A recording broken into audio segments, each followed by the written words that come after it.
Hi, welcome to today's video. My name is Paul. So this week you're going to see me doing a little bit of soft pastel landscape painting. I do these from time to time. It's not the main medium that I use, but I do enjoy working with soft pastels these days. I'm just going to talk through the thought process or the way I approach these. I say thought process as if it's all thought out and cleverly thought out or anything. It's not. It's all very spontaneous. At this stage in the painting, I have no idea what the final painting is going to look like. I don't use any references. I don't do any sketches or anything like that. It's just start putting down some colors and see what happens. I did have a vague idea. I wanted something that kind of suggested a summer afternoon. So some blue sky and some of that, the thin, wispy white clouds that you get on a summer sky. I'm trying to remember the name. Cirrus clouds? I can't remember. Anyway, those sort of high-level thin clouds. That's sort of the idea at this stage. And it's nothing more than that. And just see what happens. Materials I'm using, I use Schminke soft pastels. So Schminke, just a German company.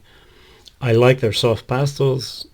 They're very simple in the way that they make them, and they're very effective. They are soft pastels.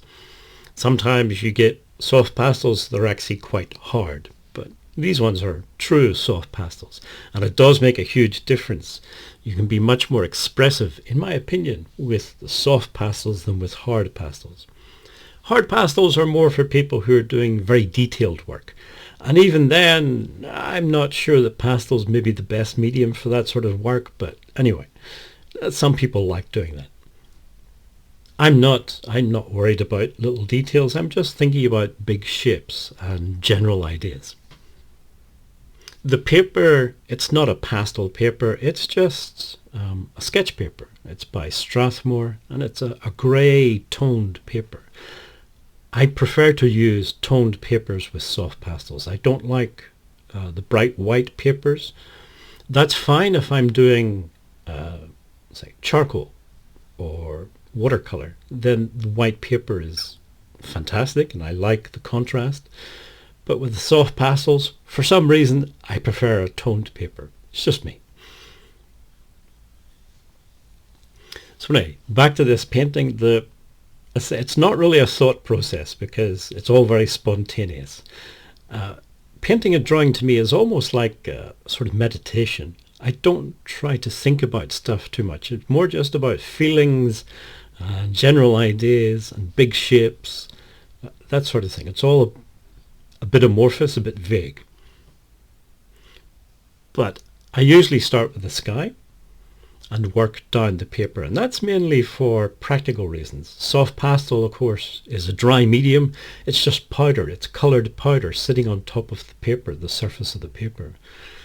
So if you're starting from the bottom and working up, your hand's going to be resting on things, and it's just going to get messy and smudged and so on. So for practical reasons, I start with the sky and then move down towards the foreground. In the foreground, I'll try to put a bit more detail. When I say detail, I mean just a few lines and squiggles and dots and things, just to suggest that there's more going on in the foreground. It separates the foreground from the background and the middle ground. It creates a bit more visual interest in the foreground, and that separation from the background helps a little bit to suggest some depth in the landscape. With landscapes, of course, we're painting and drawing on the flat pieces of paper or canvases, whatever it is. But the real landscape, of course, is three-dimensional. So what do you do with that missing dimension, that depth? You can just ignore it. You can use perspective to try and suggest the depth. And that's what a lot of people do. You've got linear perspective, aerial perspective. Some people call it atmospheric perspective.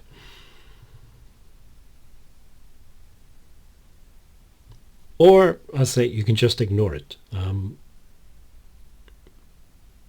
some artists in the past, Fauvis for example, sometimes ignored perspective and created a sort of flat surface. It's one way of doing landscapes. You're sort of exploring this idea of creating a three-dimensional landscape, but you're reproducing it on a flat two-dimensional surface. As the artist, it's up to you how you deal with that. But perspective is not the only way to go. At this stage, I was happier with the sky. Initially, I wasn't happy with it, but after messing about a bit, I was happier. Messing about with stuff that you've already painted, there's always a danger that you overwork things or it just looks worse. But in this case, it sort of worked for me. I was happy with it. It does sort of suggest this idea of high, thin, wispy white clouds against a blue sky. So this is the scan of the final painting. I say in the foreground you've got suggestion of details. Everything else in the middle ground and background, there isn't a huge amount of detail there. I focus on the big shapes. Once I've done the sky, I put in a horizon line, and that sort of determines the overall composition of the painting. In this case, I wanted some sort of distant hills, so the horizon line's not horizontal. There's a bit of a kink in it, a bit of a slope on the right-hand side. It just adds a bit of interest, I guess.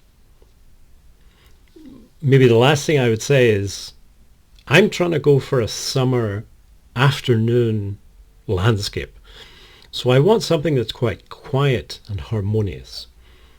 So in terms of colors, you want sort of harmonious colors, analogous colors. So colors that are next to or near each other on the color wheel. Blues, yellows and greens, for example. If you go for complementary colors, colors that are opposite each other on the color wheel, that's fine, but you'll lose some of that harmony, and instead you'll have more clashing colors and a bit more dynamic. So if you wanted to create a stormy seascape or something, maybe that's a better way to go. Anyway, this is sort of how I think about color schemes. Think about the season, the temperatures, and whether you're going for something that's more harmonious or something that's a bit more complementary, sort of clashing colors. Anyway, that's my ideas about soft pastel landscapes. It is an interesting medium to use. It's not the easiest medium to use, but it is interesting. If you made it this far in the video, thank you for watching and listening, and hopefully see you again in next week's video.